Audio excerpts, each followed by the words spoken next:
Bonsoir Bénédicte Martin. Bonsoir. Merci beaucoup d'être avec nous ce soir, d'avoir accepté de témoigner dans 22h Max. Vous êtes journaliste, écrivaine, et votre témoignage s'ajoute à ceux de plusieurs dizaines d'autres femmes qui accusent Patrick Poivre d'Arvor. Je me permettrai de vous demander dans une seconde de quoi précisément vous accusez Patrick Poivre d'Arvor. Mais juste une chose importante avant. Vous avez déposé plainte la semaine dernière, si je ne me trompe pas, tout en sachant, tout en ayant en tête que cette plainte n'aboutirait pas, parce qu'il y a la prescription. Vous l'aviez en tête, vous le saviez dès le départ.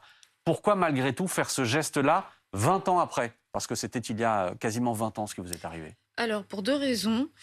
D'abord, pour faire en sorte que ça se sache et que la loi peut-être en France change par rapport à la prescription.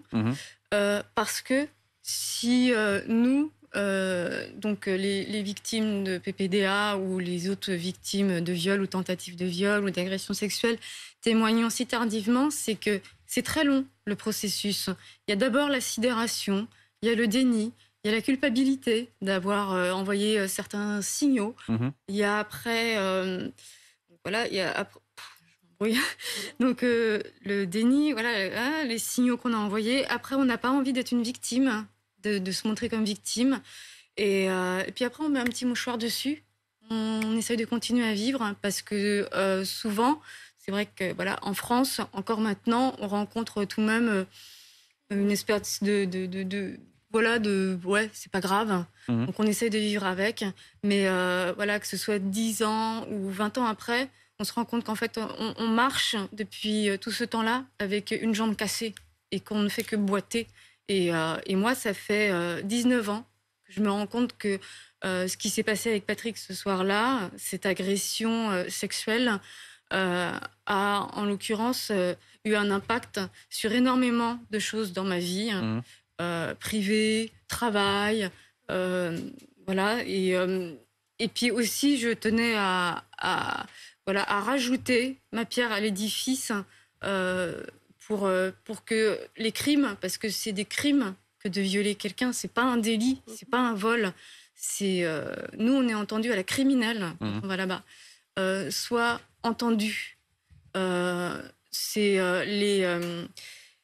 la prescription, les classements sans suite, alors que nous sommes 30 à avoir déposé plainte et qu'on est près de... on est encore plus, on est près de 90 à présent. Patrick continue à porter beau en vacances, alors que toutes ces femmes continuent à souffrir. Comment vous le rencontrez, vous? On est en 2003. À l'époque, vous démarrez votre carrière d'écrivain. Comment vous le rencontrez? Tout simplement, je suis invitée à Vol de nuit. C'est dans mon planning de promotion. C'était son émission littéraire qu'il présentait à l'époque. Exactement, sur TF1. Donc je m'y rends avec mon attaché de presse. L'émission se déroule correctement. Et après, il y a un petit débrief où il me prend la main et demande, me dit toute l'admiration qu'il a pour moi et qui, en l'occurrence, il aimerait beaucoup échanger avec moi sur mes prochains livres, sur ma carrière. Voilà, moi, je ne suis pas extrêmement réceptive parce que... Vous vous méfiez? Je le trouve un petit peu insistant, mais je suis à vraiment 10 000 lieues de m'imaginer ce qui va se passer et qu'on peut se permettre ça. Voilà, mon attaché de presse me fait des signes pour me dire oui, vas-y, comme ça, donc j'y vais.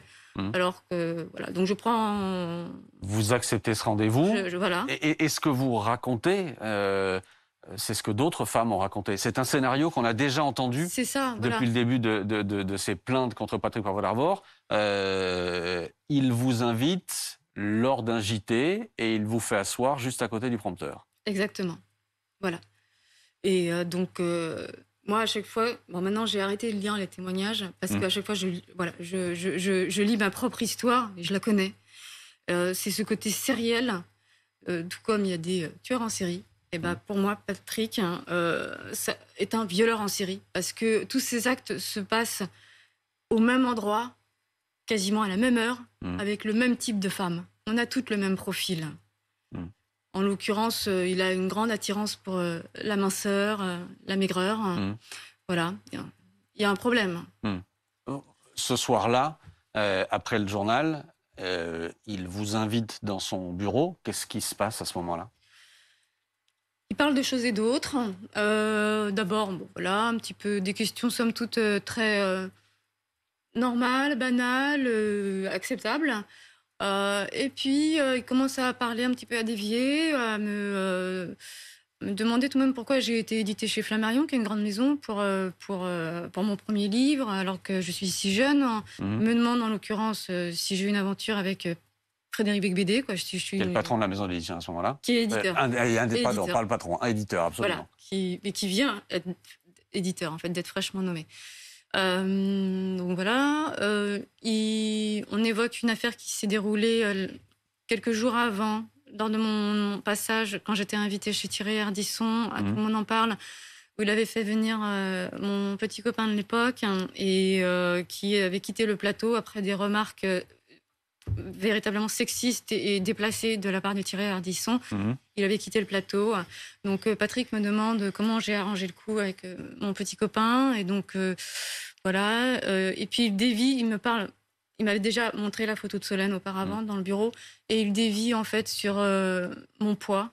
Il me demande voilà, s'il peut m'aider, qu'en l'occurrence, les filles qui souffrent de problèmes alimentaires ou qui sont anorexiques sont souvent très sensibles et qu'il connaît très bien le sujet, étant lui-même père d'une fille qu'il était. Et donc là, moi, je suis particulièrement troublée parce qu'il me fait parler de quelque chose qui est très intime, qui est quelque chose contre lequel je me bats depuis des années. Et à qui en général voilà, je n'en parle pas, mais quelquefois c'est évident avec le physique qu'on a et donc je suis tout de même déjà désarçonnée, troublée et en fait j'ai commencé à avoir une perte de repères. Patrick, tout en me parlant de ça, tourne autour de moi en chaussettes dans son bureau. L'heure a avancé, le TF1 est complètement vide. Et à un moment, il m'attrape par derrière et me fait chuter de ma chaise. Et nous nous battons sur la moquette. Voilà. Comment vous réagissez, vous, à ce moment-là? Déjà, je suis surprise. Mais c'est vraiment des toutes petites secondes, quoi. Et j'ai... Alors, je sais qu'en général, il y a des femmes, quand elles commencent à être violées, se dépersonnalisent et tout d'un coup, voilà.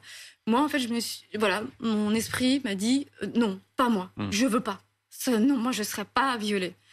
Et je feinte, en fait, parce que je peux pas me battre avec mes 40 kilos contre quelqu'un. C'est-à-dire En fait, avec une main, je repousse son visage parce qu'il m'embrasse de force et et avec une autre main, il essaye de baisser mon collant, de relever ma jupe, de mettre sa main dans ma culotte, vraiment voilà.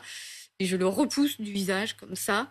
Et là, je lui dis nous méritons mieux peut-être, Patrick, quelque chose de plus joli, voilà. Et il s'est levé d'un coup. Et il est allé derrière son bureau pour prendre un calepin en me disant quand. Et entre-temps, moi, j'avais filé. En fait, j'ai ramassé mes affaires. Il était prêt à noter la date? Oui. C'était... moi, tout ce que je vois, c'est que c'était très organisé. Là, vous fuyez. Vous racontez comment vous attendez l'ascenseur qui ne vient pas, que vous attendez un taxi qui ne vient pas, que vous avez peur effectivement qu'il vous rattrape. Et ensuite, qu'est-ce qui se passe quand vous réussissez à trouver la force assez vite de raconter ce que vous venez de vivre? Le lundi suivant, en fait, quand je vais chez Flammarion, donc je vais voir mon éditeur Becbédé. Qu'est-ce qui se passe? Moi, je trouve ça pas normal. Hein. Je veux dire, j'ai été élevée par des parents qui m'ont tout de même appris la limite entre le bien et le mal. Et je sais que là, en l'occurrence, il s'est passé quelque chose de grave. Donc, j'en avertis mon éditeur. Et quelle réaction vous avez dans les bureaux de Flammarion? Frédéric Becbédé vraiment explose de rire. Il y a une espèce il a un air goguenard, quoi. Rien, c'est pas grave. C'est pas grave. Je veux dire, c'est Frédéric Becbédé, je veux dire, ça a été mon premier éditeur, mais il a tout de même, un comportement avec les femmes qui fait qu'il les traite souvent comme des objets, Et donc, moi, je ne rencontre pas de courroux, je ne rencontre pas quelqu'un qui est offusqué. Je ne vois pas quelqu'un qui est en colère de la manière dont on a traité d'une part son auteur, mais aussi tout simplement une femme. Et Houellebecq, en fait, qui était également dans le bureau, conclut en l'occurrence que rien ne change. Voilà. Donc je me suis rendu compte à ce moment-là que tout le monde était au courant. Et cette réaction-là, vous allez devoir l'affronter systématiquement quand vous allez raconter cette histoire? Moi, je l'ai raconté, cette histoire, à tout le monde depuis des années. Encore en 2018, avant la plainte de Florence Porcel, je la raconte dans le magazine Gonzai, sans nommer évidemment, parce qu'à l'époque, voilà, je pouvais être attaquée pour diffamation. Donc il n'est pas nommé, mais l'histoire est déjà racontée en 2018. Je le raconte toujours et je rencontre toujours une absence totale de colère, de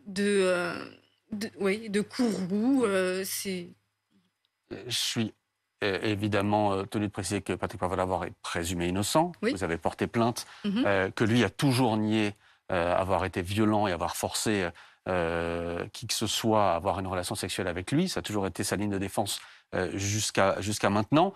Ce qui veut dire que d'une certaine manière, en ayant le courage ce soir de venir raconter ici sur BFM TV ce qui s'est passé en 2003, vous vous exposez aussi à une plainte de sa part. Oui, probablement, très certainement, qu'il dépose, s'il a envie. Je sais où est la vérité. Lui aussi. Et je laisse la justice enquêter. Il recoupe suffisamment en ce moment de témoignages, au bout d'un moment, pour savoir, pour connaître. Tout le monde vous écoute en plateau. Nora, une question pour Bénédicte Martin. Oui, et merci de ce témoignage, parce qu'en fait, c'est une chose de lire, comme on a pu lire ce matin dans Libération, les mots, et voilà, et ce que vous racontez, ce que toutes ces femmes ont raconté avant, et voilà, une dimension sérielle, et là, de vous entendre, en fait, comment on vit avec ça, premièrement, et deuxièmement, vous l'évoquez, il y a plus de 30 femmes aujourd'hui qui ont témoigné, plus de 90 même. Quel regard vous portez aujourd'hui sur la justice, eu égard à cette prescription éventuelle, on voit qu'il y a quelque chose d'une dynamique en série, il y a une matrice, et pourtant il n'y a pas de réponse judiciaire.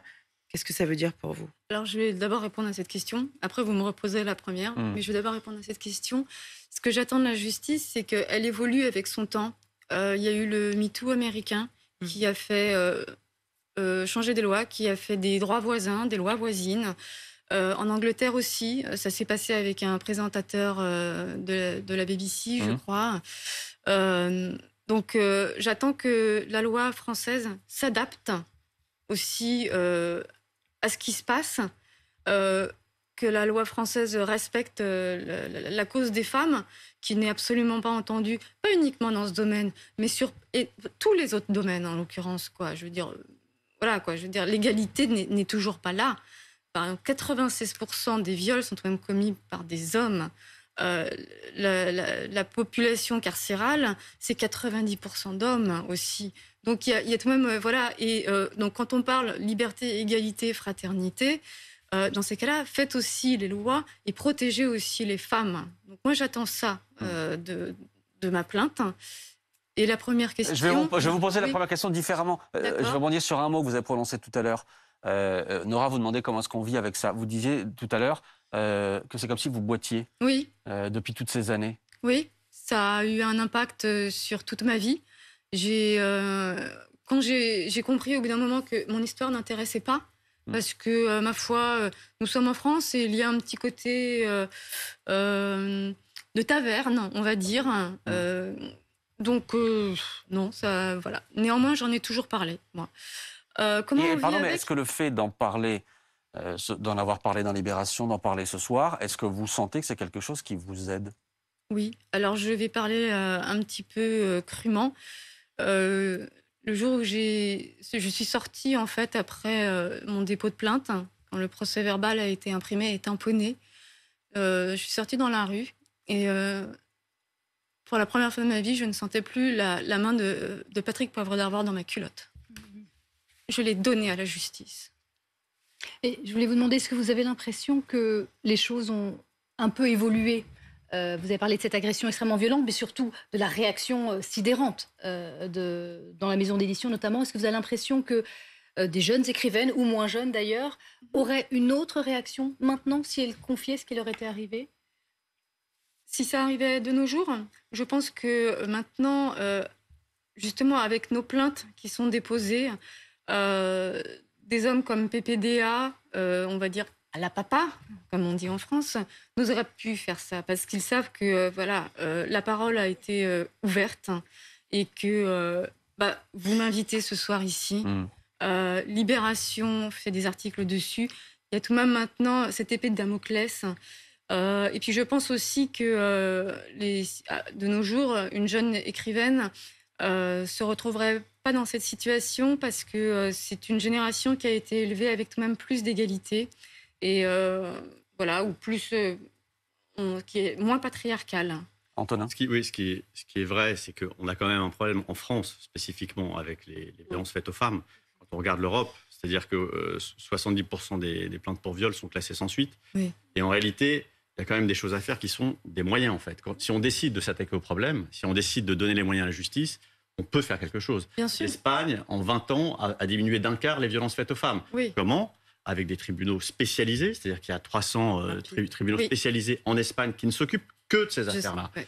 Il y a des structures qui sont mises en place pour accueillir ces femmes-là. Il y a des mesures d'éloignement qui sont prises systématiquement à l'endroit des hommes. Et ça, c'est du volontarisme politique et c'est des moyens, en fait, financiers, judiciaires. Et là, ce qui interroge dans cette affaire, au-delà probablement d'une époque aussi où effectivement les hommes de pouvoir, les puissants, parce que ça rappelle d'autres milieux, c'est pas seulement les médias, c'est des hommes puissants dont on considère que puisqu'ils sont puissants, d'une certaine façon, ça leur donne des droits sur le corps des femmes. Ce qui est une drôle de façon de voir les choses.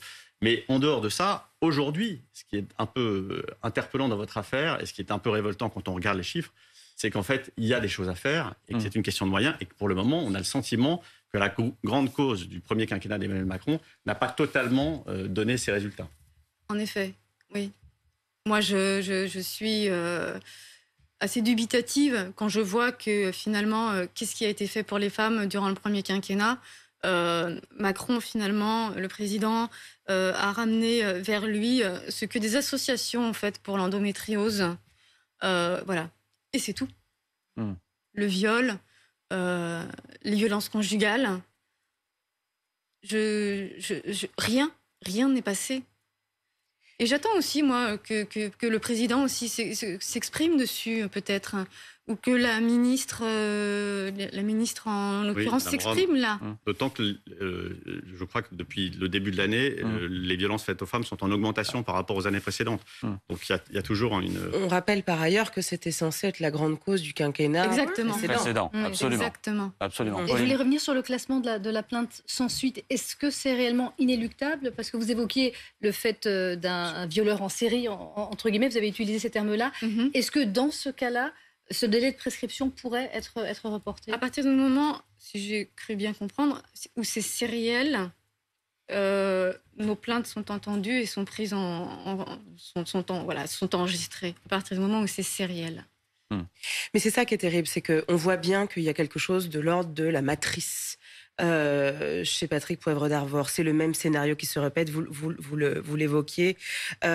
Comment se fait-il qu'effectivement, eu égard au nombre de plaintes qui s'accumulent, c'est quand même un cas qui nous occupe depuis maintenant presque plusieurs années, 30 femmes qui déposent plainte, 90 qui sont prêtes à témoigner, comment se fait-il qu'il n'y ait pas la possibilité, en fait, d'adapter le droit de telle sorte à ce qu'on voit qu'il y a quand même un faisceau de présomption qui conduisent à dire qu'il ne peut pas rien avoir. Voilà. Il ne peut pas y avoir un déni de justice pour toutes ces femmes, en fait. Juste une précision, il faut faire la précision. Pauline, il faut le dire, il y a plusieurs enquêtes en cours. Oui, effectivement, il y a plusieurs enquêtes, 2 enquêtes principales qui ont été ouvertes à Nanterre. Une première enquête qui a été ouverte et qui a amené au témoignage de 22 femmes qui ont témoigné entre décembre et cet été. 22 femmes qui ont témoigné, mais effectivement, comme certains faits remontent notamment en 1985, mais jusqu'à 2003, là aussi, les faits apparaissent comme prescrits. Une deuxième enquête a été ouverte, vous le disiez, avec l'écrivaine Florence Purcell, qui, elle aussi, a témoigné d'affaires notamment de viol. Elle accuse PPDA de viol commis contre elle. Et là aussi, c'est prescrit, mais il y a plusieurs dizaines de femmes qui ont témoigné également dans cette affaire. Et donc, comme c'est une affaire, elle a d'ailleurs porté plainte à 2 reprises, puisque une première fois ça avait été classé sans suite, elle a porté plainte à 2 reprises. Et là, la chambre d'instruction, d'après les éléments qu'on a, continue à enquêter et estime que ce n'est pas inéluctable que ce soit tout de même poursuivi en raison justement des viols en série. Et Patrick Poivre d'Arvor a été entendu cet été, en juillet. L'information a été donnée aujourd'hui. Ce sera ma dernière question, Bénédicte Martin. Est-ce que, en votre fort intérieur, vous êtes convaincu qu'un jour, il y aura, par un biais ou par un autre, un procès? Je ne sais pas. Je le souhaite. Je souhaite que Patrick Poivre d'Arvor se tienne devant un juge qui décidera ce qui déjuge. Voilà, c'est la justice qui tranchera. Je ne peux pas savoir. Je fais tout pour, en l'occurrence. Pas uniquement pour moi. Je fais tout parce que je suis une femme, parce que ça m'est arrivé. Je fais ça pour les autres femmes. Si j'avais témoigné peut-être avant, il y a des viols qui ne se seraient pas commis.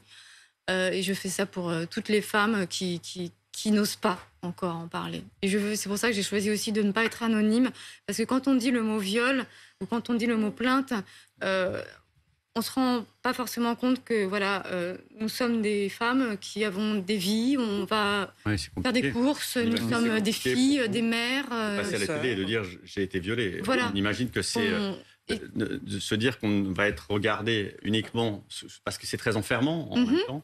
Donc, effectivement, c'est très courageux de votre part de. Alors, moi, j'ai pas été violée, c'est une agression sexuelle. Oui, pardon.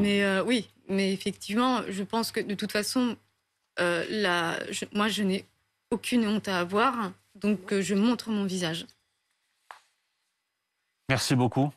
Merci Bénédicte Martin. Merci à vous de me recevoir. De nous avoir donné ce soir votre témoignage. Merci beaucoup de nous avoir fait confiance ici à BFM TV à 22h max. Merci à vous et on suivra évidemment votre affaire et les autres affaires. Merci encore une fois d'avoir été avec nous.